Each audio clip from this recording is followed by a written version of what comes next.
우리가 오늘 공부해야 될 교재는 원래 중개 보수 197쪽을 해야 되는데 여러분한테 오늘 유인물이 2장이 나가 있어요. 하나는 문제고 하나는 여러분들에게 수업 시간을 조금이라도 절약을 하고 여러분들 그 판서하는 거를 조금 줄여주려고 유인물이 총 2장이에요. 그렇죠? 그래서 순서만 조금 바꾸어서 공부를 할 거예요. 그래서 이건 유인물이 없는 것부터 먼저 공부한다라는 뜻이에요. 자, 교재를 몇 쪽을 가느냐면 209쪽을 갈게요. 209쪽. 209쪽.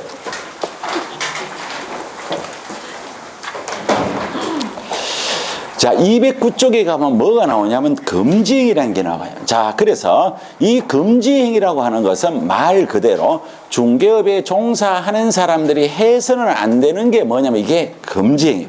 자, 그러면 시험 문제가 나오면 이렇게 나오는 거예요. 다음 중에서 금지행위에 해당하는 것은 또는 해당하지 않는 것을 이렇게 물어요. 근데 이 금지행위가 개수가 되게 많아요. 그래서 이걸 정확하게 외우면 공짜의 문제인데 여러분들 여기에서 공부를 조금 하다가 보면 뭐가 문제가 생기느냐면 하지 말라는 거와 금지행위가 반드시 일치하는 것은 아니라는 거예요.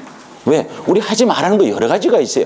근데 금지행위로 정해진 것은 딱 따로 있다는 거예요. 그래서 이것만 여러분들이 유념하시면 돼요. 어렵지 않아요. 자, 그래서 이거 우리가 오늘 금지행위를 공부하는데 이 금지행위를 공부하기 전에 여러분들하고 다른 거를 한번 공부를 한번 해볼 거예요. 자, 먼저 무엇을 한번 해보냐면 3년 이하의 징역 또는 3천만 원 이하의 벌금을 공부를 한번 해보고 그 다음에 1년 이하의 징역 또는 1천만 원 이하의 벌금을 한번 쭉 적어보고 나서 금지행위를 공부하도록 할게요. 자, 기억나시는 분들은 외우시고 기억이 안 나시는 분들은 외우려고 노력을 하셔야 돼요. 자, 그래서 3년 이하의 징역 또는 3천만 원 이하의 벌금은 어떻게 되느냐면 무, 부, 정, 직, 쌍투. 그러니까 되게 재밌어요. 그죠? 여러분들 지금 듣고 있는 그대로야. 그래서 공부를 하다가 보면 여기서 교수님하고 같이 할 때는 무부 정직 쌍투 하다가 이제 뒤에는 또 모를 수도 있어. 그러니까 부당단체 방에 가면 조용해져요. 그죠? 여러분들 느끼는 그대로야. 자, 그 다음에 1년 이하의 징역 또는 1천만 원 이하의 벌금 다 같이 시작.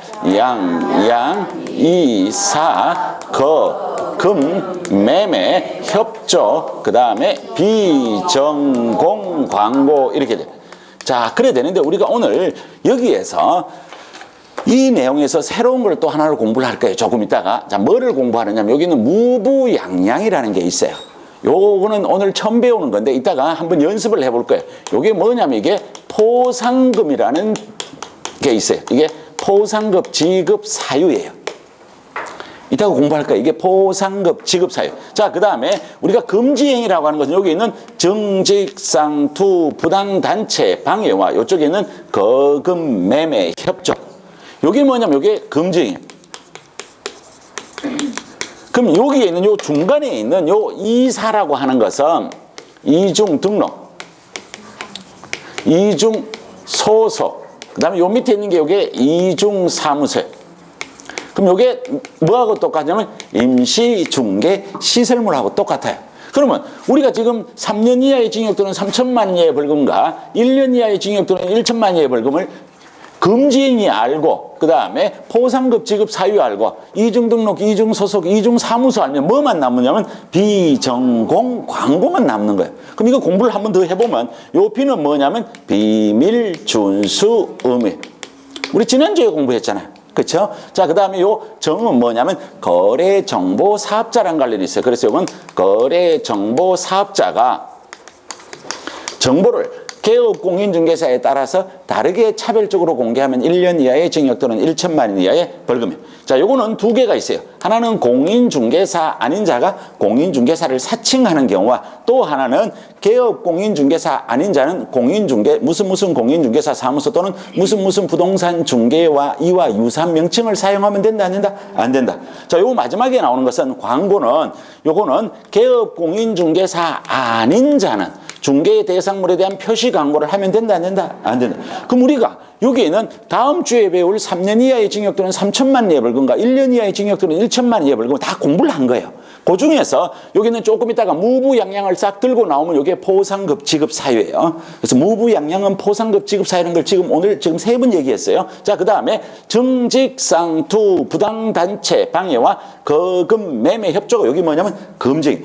우리 법에서 금지행위라고 하는 것은 이것만 금지행위지 이중등록도 하지 말라고는 한단 말이에요. 이중등록은 이거는 금지행위는 아니에요. 무슨 말인지 알죠? 그죠? 그래서 이것만 금지행위. 비밀준수 의무는 하면은 안 되지만 이거는 금지행위는 아니라 이것만 금지행위요. 자, 그래서 이제 금지행위만 이쪽으로 살짝 갖고 와보면 금지행위라고 하는 것은 금방 우리가 본 것처럼 3년 이하의 징역 또는 3천만 원 이하의 벌금도 있고 1년 이하의 징역 또는 1천만 원 이하의 벌금도 있어요. 그래서 이것만 그대로 다시 갖고 오는 거예요. 그래서 이쪽에 보니까 정직상투 부당 단체 방해. 자, 그 다음에 1년 이하의 징역 또는 1천만 이하의 벌금에 가면 뭐가 되느냐면 이게 거금 매매 협조 이렇게. 그래서 이걸 박스를 딱 그리면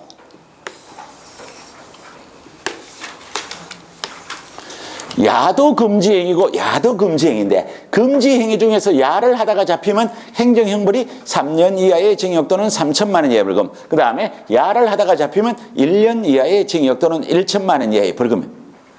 차이가 있죠, 그죠? 그리고 그 다음에 요것만 있는 게 아니라 플러스 요거는 행정형벌이라고 표현하잖아요. 위에 있는 요거를 행정형벌이라고 표현하고 플러스 뭐도 받느냐면 행정처분도 받는다는 거야.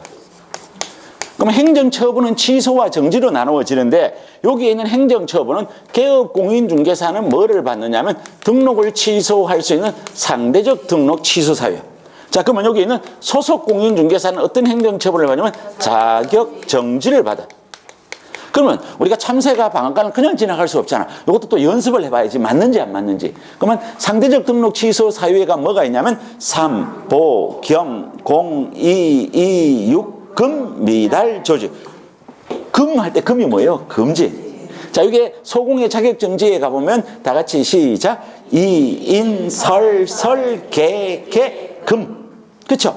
그래서 여기에 마찬가지 여기에 금 하면 요 금쟁이라고 하면 되고 이게 전부 이게 다 들어간다는 얘기예요. 요 각각의 사유가 다 들어간다는 거예요. 여기도 마찬가지 3보겸 022 6금 미달 조직할 때 금은 요 전체를 다 얘기한다는 거예요. 그래서 여기는 행정형벌도 받고 행정처분을 받는 걸 요걸 갖다가 뭐라고 표현하면 요게 병과라고 표현을 해요. 요것도 받고 요것도 받는 걸 병과라고 그래요. 이렇게 된다, 그죠? 자, 그러면 이게 시험 문제가 나온 얘기는 거의 요 안에서 다 끝난 거예요. 그러면 그 다음에 시험 문제가 나오는 건 뭐냐면 여기는 요거를 풀어서 쓰는 거예요. 풀어서 쓰는 건데 정말로 풀어서 쓰는 건 이거는 누구라도 다 알 수 있는 거예요. 그래서 우리 책에 있는 요게 거금, 매매, 협조, 정직, 상투, 부당단체, 방해를 순서대로 가면서 설명만 하는 거예요. 핵심은 요거라는 거예요. 핵심은 요거예요. 자, 그래서 우리가 교재를 한 장을 넘겨서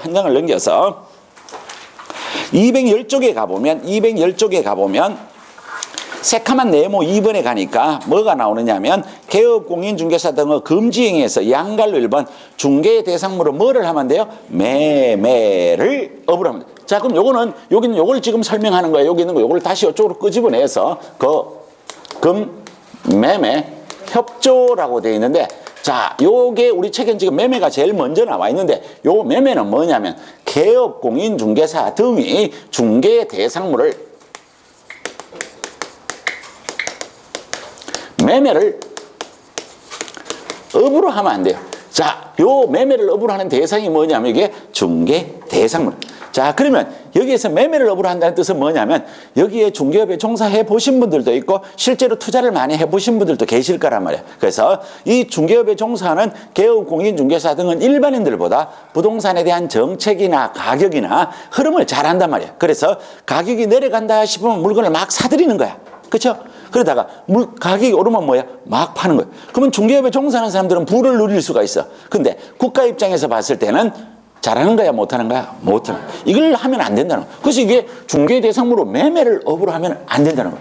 이게 매매를 업으로 하는지 안 하는지는 누구든지 글을 읽어보면 알 수가 있는 거야. 그렇죠? 그래서 이건 설명할 게 없는 거야. 그 대상이 중개 대상물이라는 것만 알면 돼요. 이런 뜻이에요. 여기서 시험 문제가 2문제, 3문제 나오는 게 아니에요. 딱 1문제밖에 안 나와요. 어렵지 않아요. 자, 그 다음에 우측으로 가볼게요. 양갈로 2번.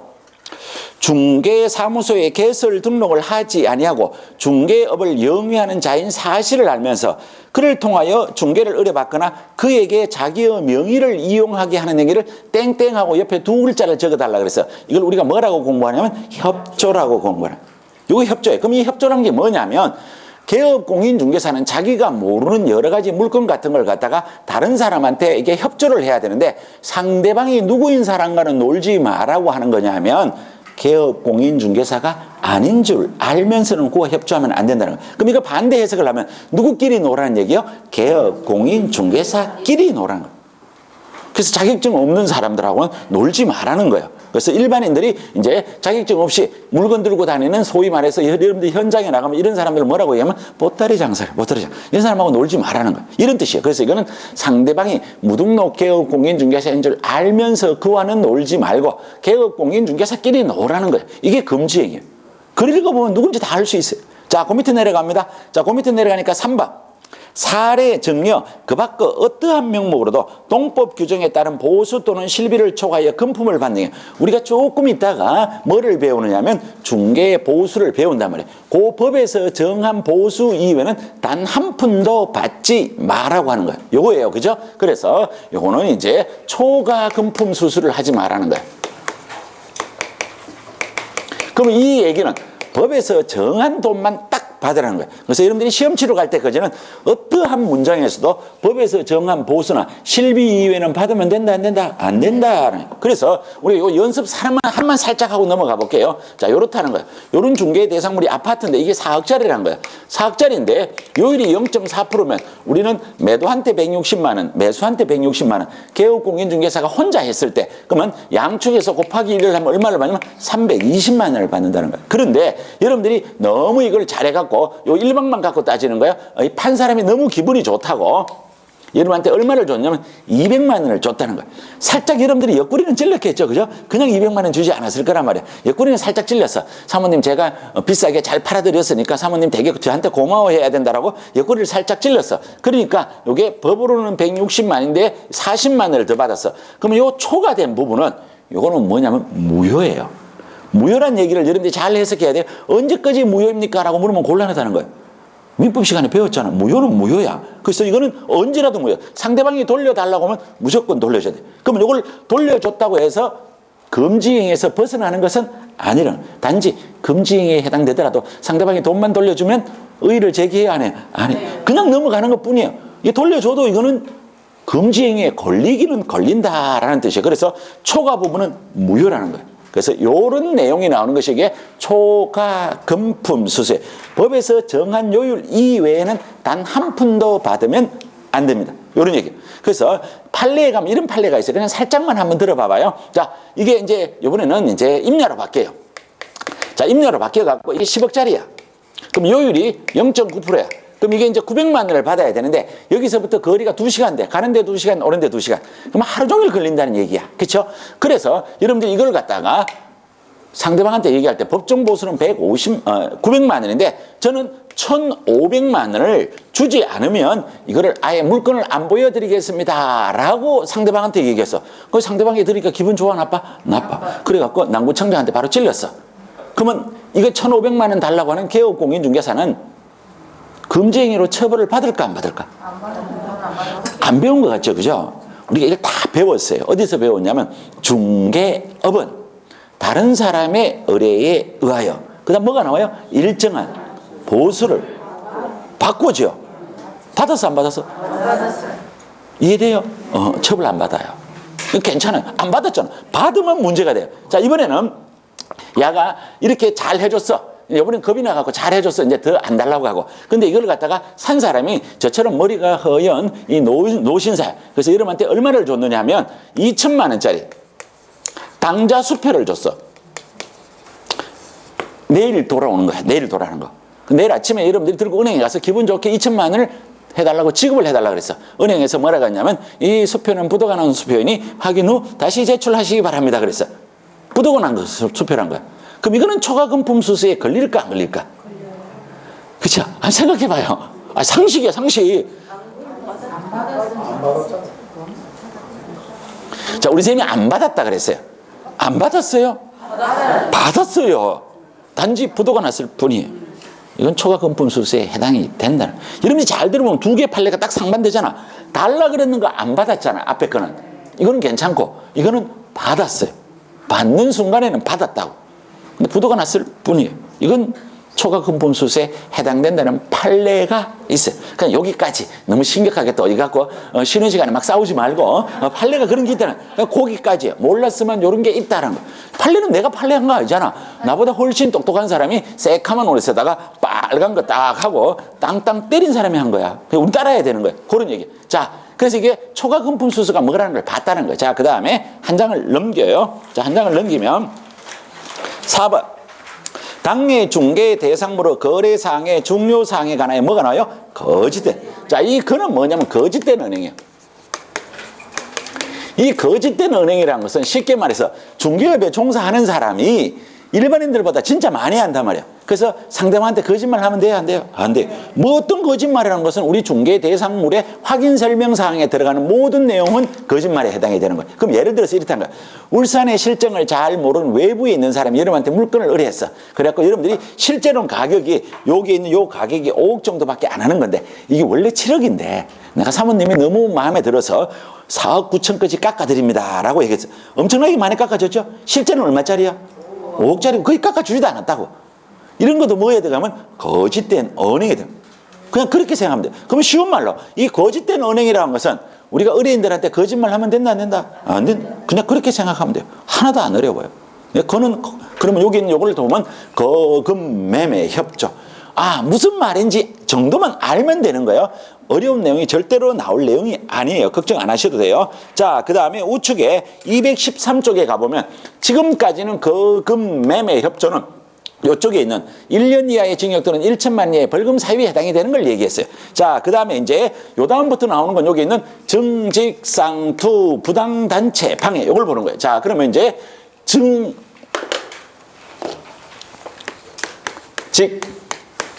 증직상투 부당 단체 방해 이렇게 나와요.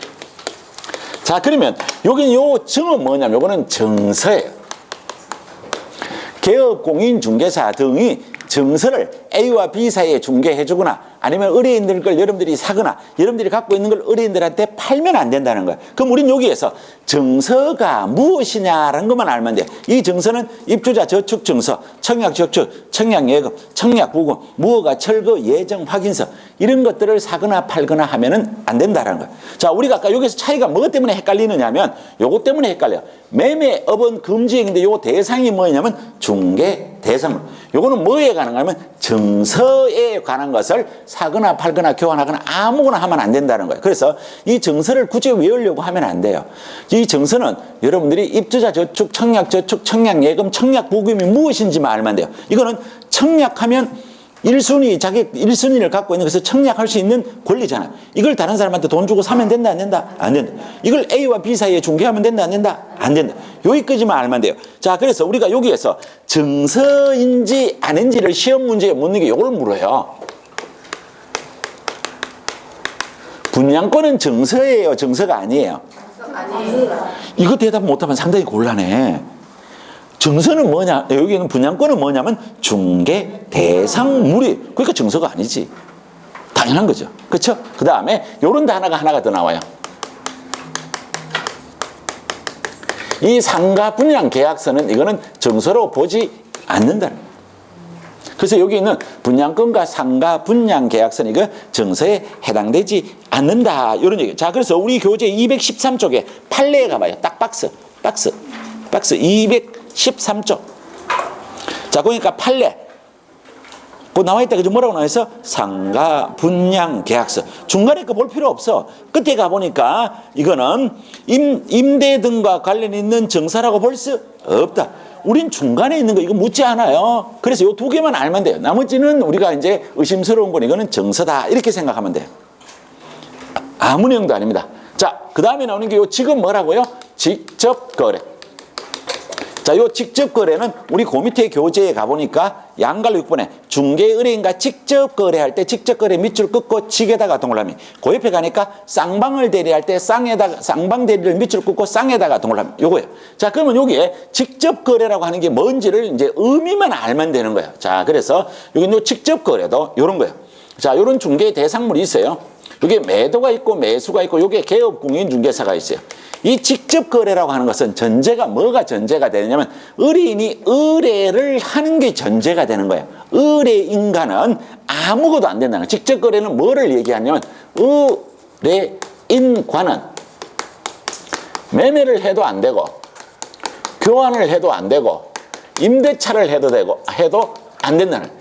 의뢰인과는 아무것도 안 돼요. 자, 여기에서 집을 팔아달라 그러는데 이 집이 가격이 싸다는 거예요. 자기가 알고 있는 개업 공인중개사 전문가니까 이게 주변 시세보다 싼다는 걸 알았어. 그렇다 하더라도 이걸 사면 된다 안 된다? 안 된다.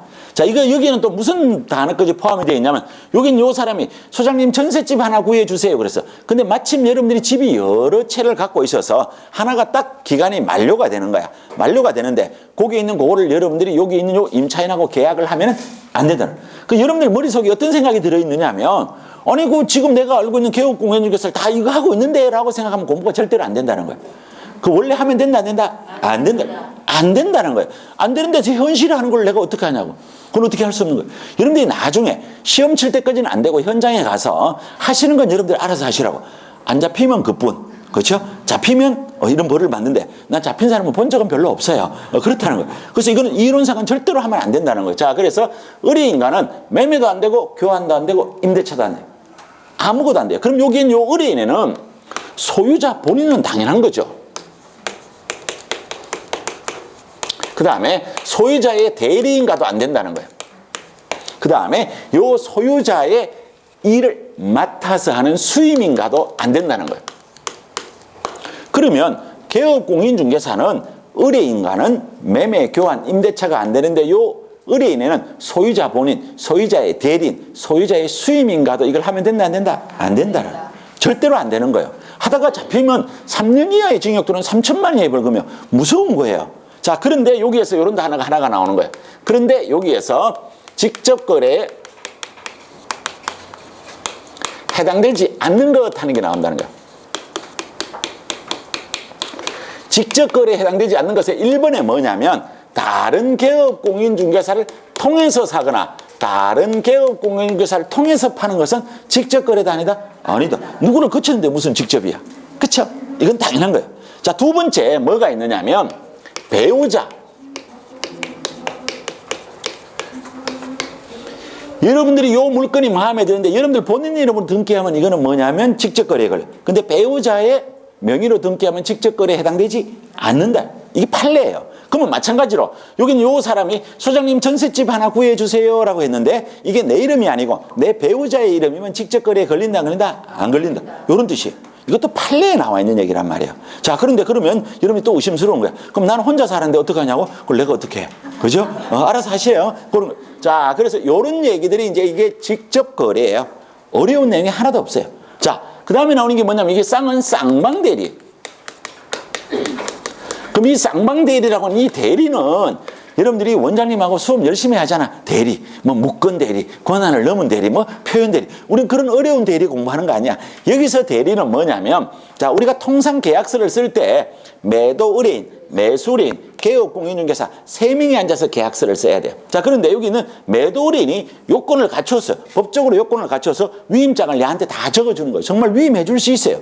그럼 여기 있는 요 개업 공인중개사는 매도 의뢰인만 대신하는 상태예요. 요건 무슨 대리라고 표현하면 일방 대리라고 표현해요. 자, 이렇게 대리권을 부여받은 상태에서 여기는 요 사람이 갑자기 또 무슨 일이 생겼어. 그래갖고 또 소장님한테 요건을 갖춰서 대리를 시켜주네. 그러면 여기는 대리를 오케이를 하면 개업공인중개사는 혼자 앉아서 계약서를 쓰는 거야.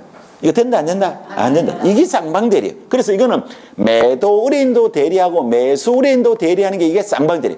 이유가 필요 없어요. 상대방의 동의가 있고 뭐가 있고 무조건 안 돼요. 그러면 여기에서 쌍방 대리는 안 되고 뭐는 가능한가요? 일방 대리는 가능하다라는 얘기에 해석만 할 줄 알면 돼요.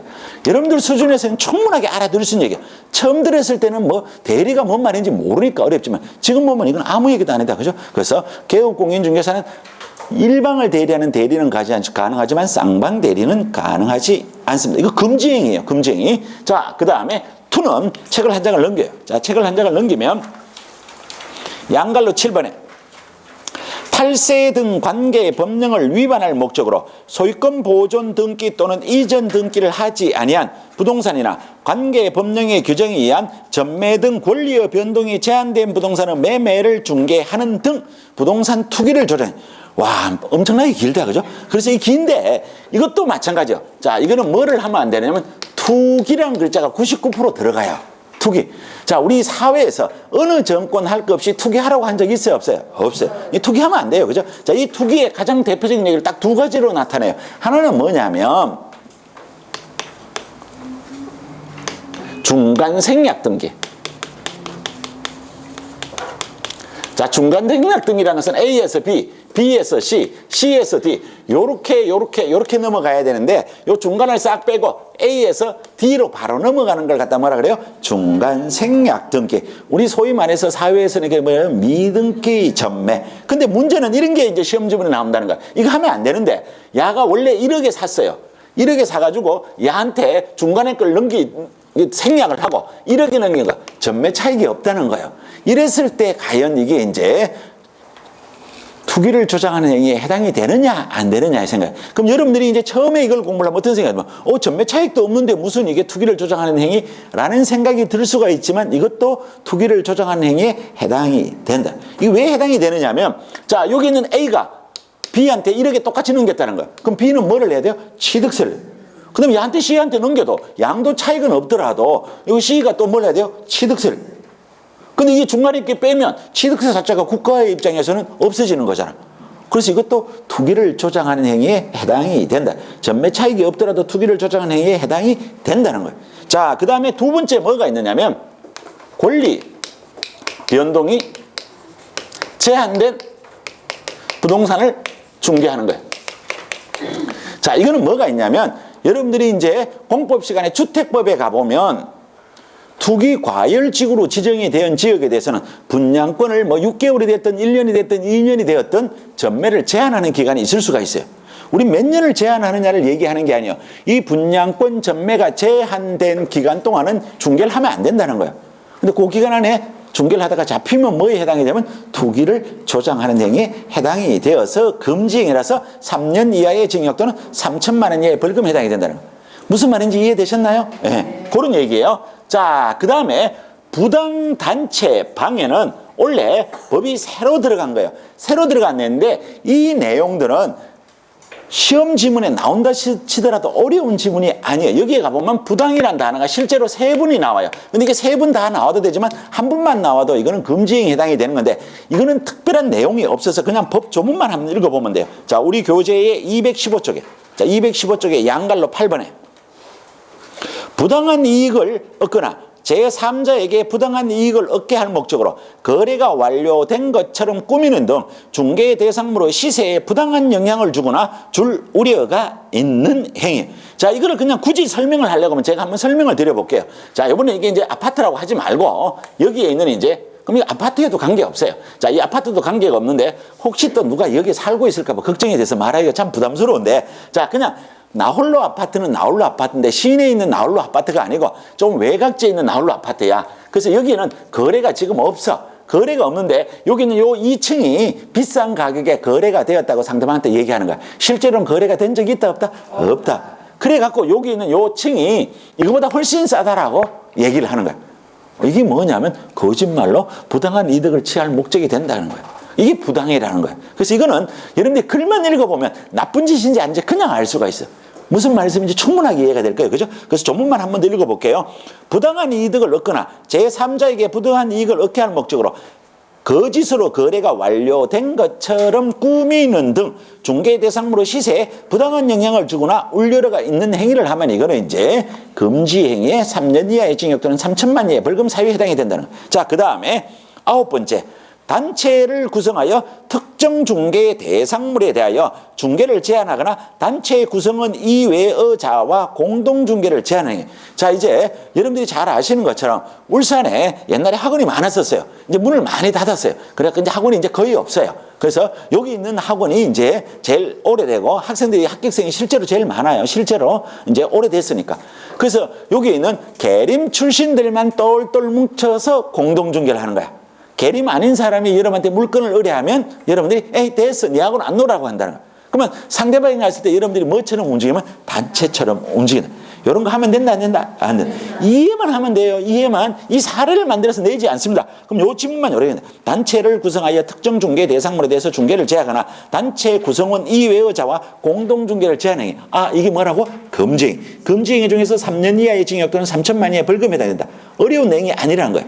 자, 그 다음에 3번에 이제 새까만 네모 3번에 가면 누구든지 금지행위. 요 얘기는 무슨 얘기냐면 여긴 요 금지행위 여기까지는 우리 33조 1항이에요. 33조 1항으로서 누구만 해당이 되느냐면 개업, 공인, 중개사 등만 해당해요. 근데 여기에 나와 있는 요 방에는 요거는 누구도 해당이 되면 일반인도 해당이 된다. 그래서 뭐냐면 누구든지 하면 안 된다. 그래서 요걸 우리가 기억하자고 제가 요걸 여러분한테 뭐라고 얘기하냐면 분여해 뭐라고 담합. 그러면 예를 든 거 지금 이제 울산에서 그래도 대표적인 아파트를 꼽으라고 하면 요쪽에 있는 동은 맞는지 뭐 저 법원 앞에 데가 신정동 옥동 앞에 옛날부터 유명한 게 요 아파트가 유명했단 말이에요. 요 아파트가 뭔지 알죠? 아이 모르면 못 넘어가고 요 아파트가 유명하다고. 아이파크 아이라고 적은 거야. 네? 요게 유명하단 말이에요. 그래서 여기에 있는 주민들이 그냥 담합을 해서 자, 우리 아파트 몇 억 이하로는 팔지 말자. 이런 것을 하는 걸 갖다 뭐라고 하느냐면 이게 방해를 한다. 요게 분여의 담합이에요. 요게 가장 대표적이에요. 그래서 이걸 구체적 내용까지 여러분들이 막 조문을 읽어가면서 외울 필요는 없다는 거예요. 근데 시험 지문에 나올 가능성은 높아요. 그렇지만 이거는 여러분들이 한 번만 읽어보면 알 수가 있어요. 자, 그래서 여기에서 뭐만 딱 한 번 보느냐면 양갈로 3번 하나만 보면 돼요. 양갈로 3번. 자, 양갈로 3번에 가면 뭐냐면 안내문. 자, 이 안내문은 뭐냐면 여러분들 유인물 알아보자는 이게 안내문이라고 생각하면 돼요. 자, 그 다음에 안내문. 온라인 커뮤니티. 자, 이 온라인 커뮤니티는 또 여러분들이 뭐라고 해석을 하면 되느냐면 자, 요즘에 이제 온라인 커뮤니티 잘 돼 있잖아요. 뭐가 잘 돼 있어요? 뭐 밴드. 그쵸? 그 다음에 또 뭐 여러 가지가 있잖아. 그런 걸로 인해서 그 안에다가 뭐라고 하느냐면 특정 가격 이하로 중개를 의뢰하지 아니하도록 유도하는 거예요. 이런 것들을 하면 된다, 안 된다? 안 된다. 이거예요. 그래서 이거는 이제 방해라고 하는 것은 기억 하나만 해주면 돼요. 이 분여회가 담합을 해서 자기네 이득만 취득하는 거예요. 개업 공인중개사의 업무를 방해하면 안 된다. 이런 뜻이에요. 자, 그래서 지금까지 우리 공부한 내용 정직상투 부당단체 방해 금 매매 협조 이걸 뭐라고 한다고? 금지행위인데 금지행위는 금지행위인데 여기에 있는 요거는 3년 이하의 징역 또는 3천만 원 벌금 요거는 1년 이하의 징역 또는 1천만 원 벌금 요것만 받는 게 아니고 개업 공인중개사 뭐도 받아요? 상취. 자, 그 다음에 여기는 소공은 뭐예요? 자격 정지. 요걸 갖다가 우리가 뭐라고 한다고? 금지행위 이렇게 돼 있어. 자, 그래서 엄청나게 고맙게 실이 누가 여기에 하나 남겨놨네요. 자, 그래서 오늘 나눠준 유인물의 문제를 한번 보도록 할게요. 문제.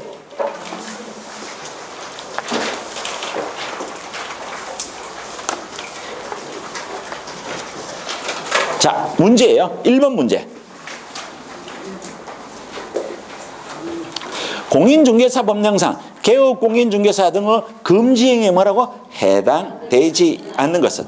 자, 1번 임목의 매매를 업으라니. 수업 시간에 이걸 배운 적이 없어. 진짜로 배운 적이 없단 말이야. 그런데 우리가 요거는 뭐에 관한 얘기를 하는지 여러분들이 먼저 봐야 돼. 요건 뭐에 관한 거예요? 중개 대상물의 매매를 업이요. 임목은 중개 대상물에 들어가야 안 들어가요? 들어가요. 아시겠죠? 그죠? 우리가 수업 시간에 배운 내용과 시험 문제의 차이점은 이런 것 때문에 문제 풀이를 하는 거예요. 우리는 요렇게만 배웠단 말이에요. 중개 대상물인데 시험 문제에서는 딱 하나를 집어서 내니까 갑자기 안 배운 것 같아. 배운 내용이에요. 자, 이건 금지행위에 들어가요? 안 들어가요? 들어가요. 자, 2번. 무등록 개업 공인중개사인 줄 알면서 그를 통하여 중개를 의뢰받으면 돼요? 안 돼요? 안 돼요. 이건 두 글자로 뭐라 그래요? 협조. 자, 3번. 임대차 당사자 쌍방으로부터 위임을 받고 임대차 계약을 체결하는 거예요. 우리는 뭐만 배웠냐면 쌍방 대리만 배웠는데 임대차 계약을 쌍방한다는 거 들어본 적이 없어. 라고 하면 곤란하다는 거예요. 무슨 말인지 알죠? 네. 자, 그 다음에 4번. 전매 제한을 받지 않는 아파트 매매 계약을 중개하는 거예요. 이거 하면 돼요, 안 돼요? 돼요. 자, 너무 어려운 걸 문제 냈다, 그죠? 네. 자, 이건 뭔 얘기냐면 전매 제한을 받지 않으면 쉬운 말로 뭐예요? 그냥 정상적인 하면 돼요, 안 돼요? 되지요. 매매 계약을 중개해야지. 그건 잘못한 거 아니지. 정상이지. 그 다음 몇 번이라고? 4번. 자, 5번. 주택법상 입주자 저축 증서를 매매하면 돼요, 안 돼요? 안 돼요. 이게 뭐에 해당돼요? 정서. 이해되죠? 그죠? 요런 거예요. 그래서 여기에서 시험 문제가 나오는 패턴은 제가 여러분한테 보여준 거 요거예요. 그 다음에 또 하나를 그냥 뭐라고 낼 수가 있냐면 다음 금지 행위 중에서 받는 행정 형벌이 다른 것은 하면 이거와 이거를 뭐 하라는 거예요? 구별하는 거예요. 이해되죠? 이거는 그래서 요것만 여기 있는 핵심은 요거예요. 요것만 외우시면 여러분들이 시험 문제 답 맞추는 데는 전혀 문제가 생기지 않습니다. 자, 그래서 우리가 여기에서 뭐를 살짝 한번 갔다 올 거냐 하면 책 순서만 바꿔서 갔다 올 거예요. 몇 쪽을 가느냐면 262쪽을 갈게요.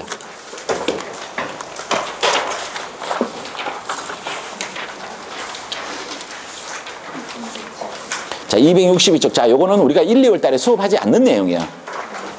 262쪽. 찾았나요? 네. 자, 거기 위에 제목이 뭐라 해서? 포상금. 자, 그럼 여기 왜 포상금을 공부하는지 여러분들 이제 느껴야 돼. 아, 요걸 안다는 거다, 요걸 한번 이왕 배운 거니까 한번 연습을 해보자는 거야. 자, 그럼 이게 이 또 포상금이란 제도가 어떤 것인지를 살짝 여러분한테 한번 설명을 해보도록 할게요. 자, 요 위에 포상금 제도 옆에 가봐요. 새파란 글자가 나와 있죠? 안 보여? 보이죠? 그죠? 거기에 숫자가 좁게 나와 있어요? 많이 나와 있어요? 많이 나와서 대충 시간을 보지 않더라도 이게 10년에 8번은 시험 문제가 나온다는 거예요.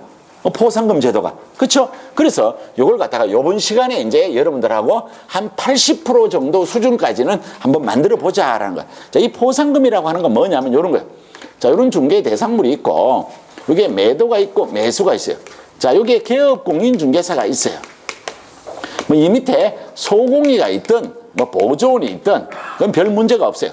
자, 외부에서 봤을 때 야가 무엇인가를 잘못하고 있다는 거예요. 근데 무엇을 잘못하냐면 그 사유가 뭐냐면 무부양양이라는 이걸 얘기하는 거예요.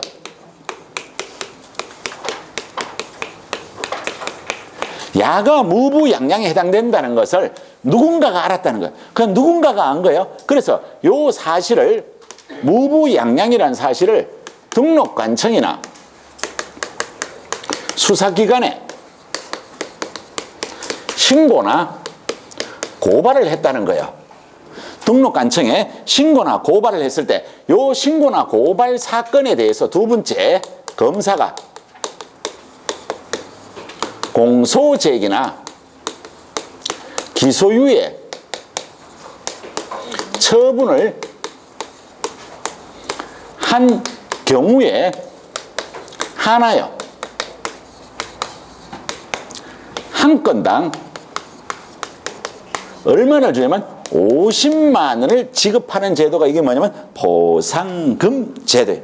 자, 이게 이제 그럼 느낌이 좀 왔다, 그죠? 그럼 우리가 쉬운 말로, 옛날 말로 파파로치.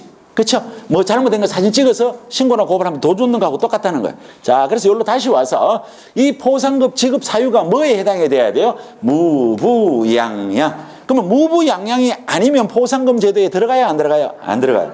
그러면 시험 문제 이렇게 낸다는 거예요. 앞에 있는 이 무부양양 자리에다가 부동산 거래 신고를 하지 아니한 자를 등록관청이나 수사기관에 신고나 고발하면 한 건당 50만 원의 돈을 준다. 준다, 안 준다? 요 무부양양이 뭔지 모르니까 지금. 무가 뭔데? 이거 몰라. 이거 무가 뭐야? 무등록. 부는 거짓 부정한 방법으로 개설 등록. 우리 공인중개사 앞에서 양이 나오면 뭐야? 양도 돼요. 우리가 남한테 빌려줄 수 있는 증이 몇 개밖에 없어요? 2개. 하나는 뭐? 하나는 뭐? 등록증. 그럼 부동산 거래 신고 여기 어디 있어? 있어요, 없어요? 없어요. 그럼 포상금 지급 사유에 들어가야 안 들어가요? 안 들어가요. 그럼 금방 배우고 이렇게 내면 되지 또. 요 앞에 있는 내용 중에서 야가 직접 거래한 거를 신고나 고발하면 돈 줘야 안 줘요? 안 줘요. 오로지 뭐만 줘요? 무부양양. 공부는 여러분들이 약간만 이해가 딱 되면 이거는 정말 할 게 없는 거예요. 자, 등록관청이나 수사기관에 신고나 고발을 하면 검사가 공소제기나 기소유예 처분을 해야 줘요. 이걸 하지 않으면 돈 주지 않습니다. 그럼 이 말 안에 뭐가 들어가냐면 여러분들이 이거를 너무 어렵게 생각하면 안 돼요. 무혐의 처분을 내리면 돈을 주지 않습니다. 근데 이런 걸 옆에 따라 적지 마세요. 따라 적으면 안 돼요. 왜냐면 우리가 지금 아직 공부를 안 해서 그렇지 공소제기와 기소유예를 제가 여러분한테 외우라고 지금부터 이제 또 소설을 쓰는 거예요. 자, 여러분들 친구가 잘난 친구들이 많아서 옥동에 검사가 몇 명이 있어. 그래서 오늘 오전에 수업이 끝나고 친구한테 전화를 해보니까 커피 한 잔 마시라 그래서 검사방에 놀러를 갔어. 공기가 따뜻해. 그런데 여러분들이 농담이야. 진담으로 받아들이면 안 돼요. N번방에 출입을 하다가 잡혔어. 검사방에 불려갔어. 공기가 따뜻할까 안 따뜻할까? 안 따뜻해. 지금 뭔 얘기를 하려고 하는지 잘 봐야 돼. 제가 지금 뭐가 따뜻하냐고 안 하고 물어서 공기. 공소제기와 기소유예. 여러분들은 나중에 얘기하면 이 검사방에 갔냐 안 갔냐가 중요해. 그게 중요하지 않아. 우리 뭐가 중요해? 공기가 중요해. 그래서 걱정 안 하셔도 돼요. 공소제기나 기소유예 처분을 한 경우에 하나의 포상금을 지급합니다. 그럼 이게 또 이제 탐구정신이 강한 사람은 집에 가서 공소제기가 뭔지 기소유예가 뭔지 네이버 아저씨한테 물어봐야 밤새도록 읽어봐야 뭔 말인지 몰라. 아무 관계없어. 우리 그건 묻지 않는 거예요. 검사가 뭐를 해야 돼요? 공소제기나 기소유예 처분을 해야 돈을 줘요. 그래서 무혐의는 돈 안 준다는 얘기가 이래서 준다는 거예요. 그런데 과거의 시험 문제 진짜 어려운 지문이 하나가 나왔어요. 뭐가 나왔느냐면 재판의 결과. 여기는 무혐의였어요. 무죄 판결을 받았다 이렇게 나왔어요. 이랬을 때 포상급 지급 사유에 들어가느냐 안 들어가느냐가 이게 진짜 어려운 문제. 이건 정말 도를 넘은 문제예요. 이건 우리 일반인들은 알 수가 없어요. 근데 여러분들 여기서 뭐를 알아야 되냐면 공소제기란 말이 뭐냐면 검사가 상대방이 우리가 봤을 때 가가 잘못했다는 것을 확신을 가져갖고 판사한테 재판을 해 주십시오라고 하는 게 뭐냐면 이게 공소제기. 그럼 이 말 안에 뭐가 들어가냐면 재판을 했다는 얘기는 뭐가 있었다는 얘기요? 공소제기가 있었다. 그럼 뒷뜰에 호박이 떨어지면 뭔 말인지 알아들었어. 재판의 결과 무죄든 아니든 포상금은 준다 안 준다? 준다. 요거에 재판의 결과란 말 안에 뭐가 들어가면 공소제기가 있었기 때문에 재판에 있어요. 요거는 조금 진짜로 어려운 지문이었어요. 실제로. 그래서 요런 게 한번 나왔어요. 그래서 우리는 일단은 요거는 차후에 또 문제풀이 하면서 공부를 하도록 하고 여기는 공소제기와 기소유예. 요걸 뭐로 기하라고? 공기예요. 공기. 이렇게 얘기를 했는데도 검사방에 교수님이 놀러 갔다고 N번방 얘기했다고 나쁘다고 하면 안 돼. 머릿속에 뭐를 넣으라고요? 공소제기와 기소유예. 자, 한 건당 얼마를 주냐면 50만 원. 자, 그런데 요 50만 원 중에서 국고에서 보조할 수 있는 비율이 100분의 50 이내. 그럼 쉽게 말해서 50만 원 중에서 남구청에서 25만 원 주고 국고에서 25만 원 준다. 이런 얘기. 이런 얘기예요. 자, 한 건당 50만 원을 줍니다. 근데 여기에는 요 50만 원은 어디서만 지급을 하느냐면 요거는 등록관청에서만 지급을 합니다. 자, 그러면 여기서 또 뭐가 헷갈리느냐면 신고나 고발은 어디에 하면 돼요? 등록관청이나 수사기관이나 아무데나 하면 되는데 돈은 오로지 어디에서만 지급해요? 등록관청에서 지급합니다. 그럼 여러분들이 포상급 지급 신청은 누구한테만 해야 될 것 같아요? 등록관청. 그러면 등록관청에서는 이 사실을 확인하고 포상급 지급 결정일로부터 1개월 이내에 돈을 지급합니다. 지급 결정일부터 몇 달? 1월. 무슨 말인지 이해가 되나요? 자, 그 다음에 이제 네 번째, 지급 방법이 남았어요. 요번에는 누구가 했느냐면 2인 이상이 공동으로 신고를 했다는 거예요. 자, 그래서 한 건당 50만 원을 주는데 혼자가 신고했으면 한 명한테 50만 원 주면 된단 말이에요. 근데 이번에는 스몰 A라는 친구와 스몰 B라는 친구가 같이 신고했다는 거예요. 그러면 A한테도 50만 원, B한테도 50만 원을 주는 게 옳을까? 여기는 둘이한테 50만 원을 주는 게 옳을까? 둘이한테 나눠서. 이해됐죠? 각각 50만 원씩 주면 안 되지. 둘이한테 50만 원. 그래서 여기는 A와 B에게 어떻게 분배를 하냐면 균등. 그럼 균등이라는 얘기가 뭐냐면 이게 5대 5야. 이해됐나요? 자, 그런데 여기는 A와 B가 여하가 무부양양인지 정확하게 확인을 하기 위해서 한 명은 요 안에 들어가서 실제로 벽에 걸려있는 등수보자도 확인을 해야 되고 상담도 조금 받아봐야 야가 자격증 양도된지 알기는 알지만 정확하게 하려고 한 명은 안에 들어갔어. 그리고 혹시 바깥에서 누가 더 오나 싶어서 한 명은 바깥에서 망을 보고 있어. 그냥 또 소설 쓰는 거예요. 자, 그렇게 해서 야들 둘이가 안에 들어가는 사람이 더 위험해, 바깥에서 망들 보는 사람이 더 위험해. 안에. 그래갖고 야들이 사전에 합의를 하기를 그러면 우리 둘이는 7대 3으로 하자.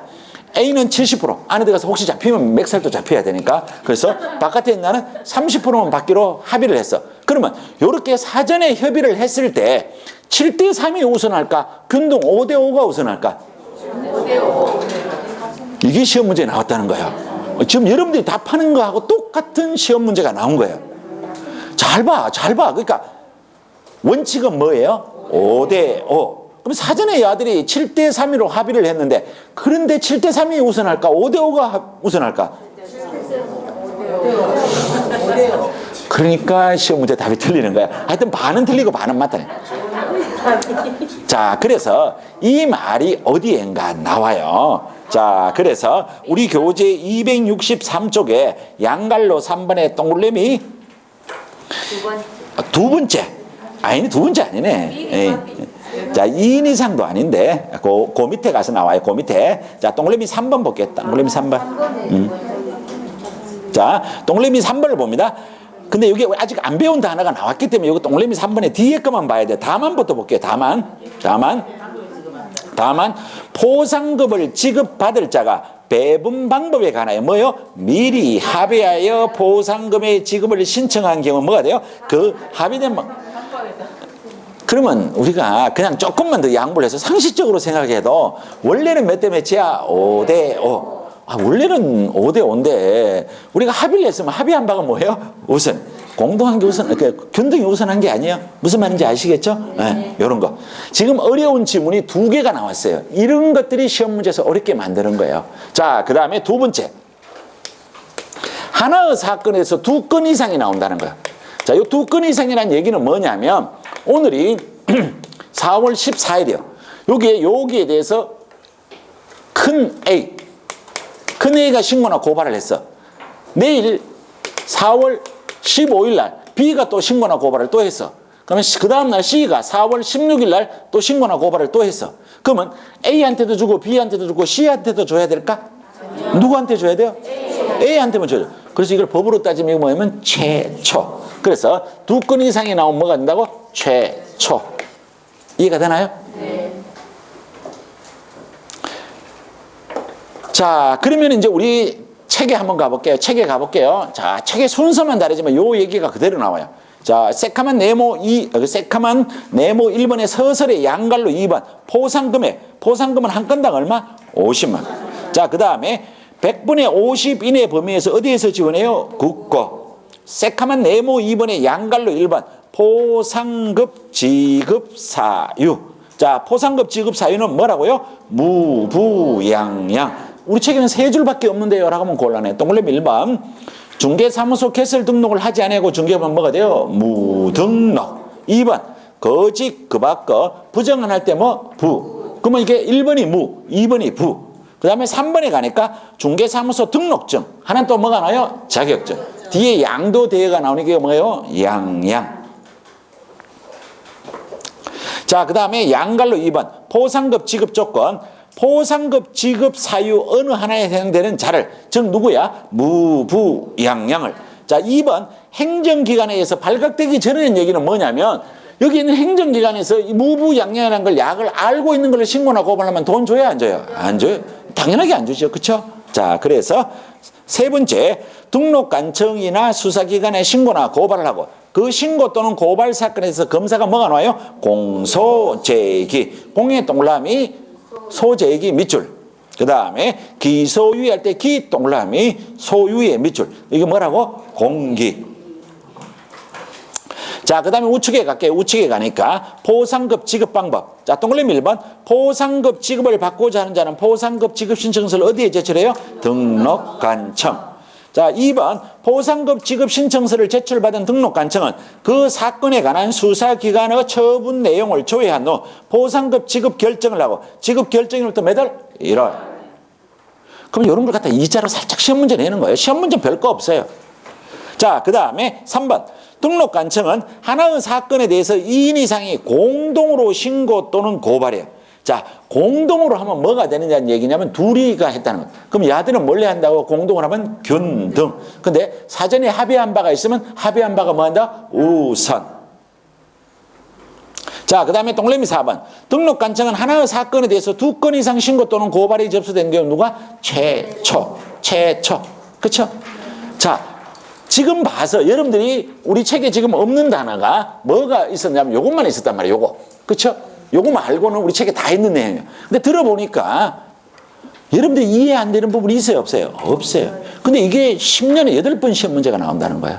그렇죠? 근데 이게 여기에는 지금 나와 있지 않지만 이게 사례로 나온다는 거예요. 사례로 나오면 푸는데 한 3분 정도 걸려요. 그래서 이거는 요 내용을 완벽하게 여러분들이 소화가 되어야만이 사례를 풀 수가 있어요. 그래서 사례 문제는 없고 이거는 공부가 조금 더 되어야 공부를 할 거예요. 자, 그 다음에 이제 오늘 문제 5번 문제.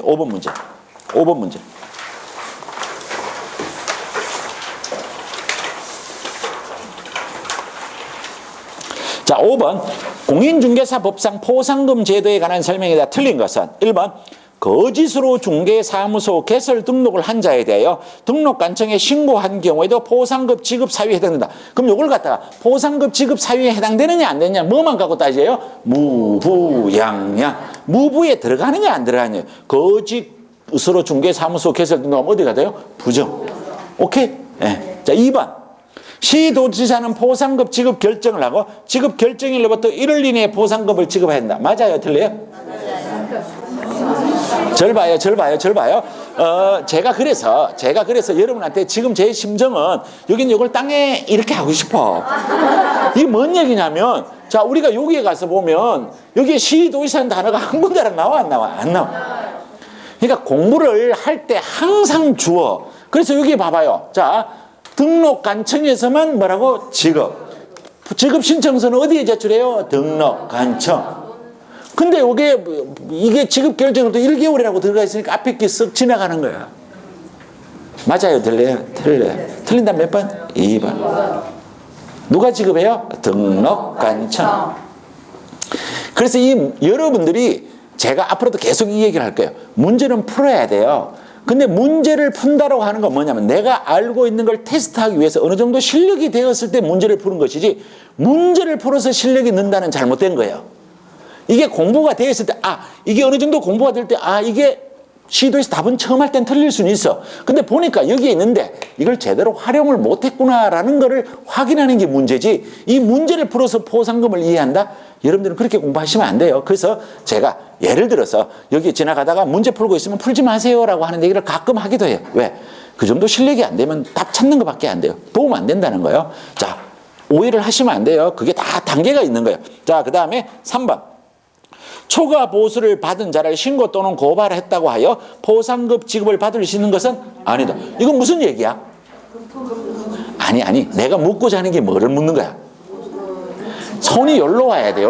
무부양양을 알고 있냐? 무부양양인데 이건 초과금품 수수는 아니죠. 그렇죠? 이걸 물은 거란 거야. 자, 그 다음에 포상급 지급에 소요되는 비용 중 일부는 국고에서 보조할 수 있고, 그렇죠? 이 경우 포상급 지급에 소요되는 비용 중 국고에서 보조할 수 있는 비용은 정확하게 뭐가 돼요? 100분의 50 이내. 이건 뭐 군 두덕이야. 두 개를 그냥 한 개만 해도 되고 뒤에 것만 나왔는데 두 개를 그냥 합쳐놓은 거야. 두 개만 잘라도 관계없어요. 자, 그 다음에 포상급을 신고 또는 고발 사건에 대해서 검사가 뭐가 나와요? 공소, 제기 또는 기소유예 결정을 한 경우에 하나에 어떻게 해요? 지급을 해요. 자, 그래서 우리가 첫째 시간에 뭐를 배웠냐면 금지. 이것이 매년 시험 문제 한 문제예요. 그 다음에 여기 있는 포상금은 여러분들이 본 것처럼 10년에 8번 나와요. 그러니까 이게 두 문제 정도의 비중을 공부했는데 어려운 내용 하나도 없었어요. 그죠? 자, 그래서 첫째 시간 여기까지 하고 두 번째 시간 페이지만 맞출게요. 자, 우리 교재 197쪽. 197쪽. 자, 197쪽이고 그 다음에 유인물 옆에 갖다 놓으시고 자, 잠시 쉬었다가 하도록 하겠습니다.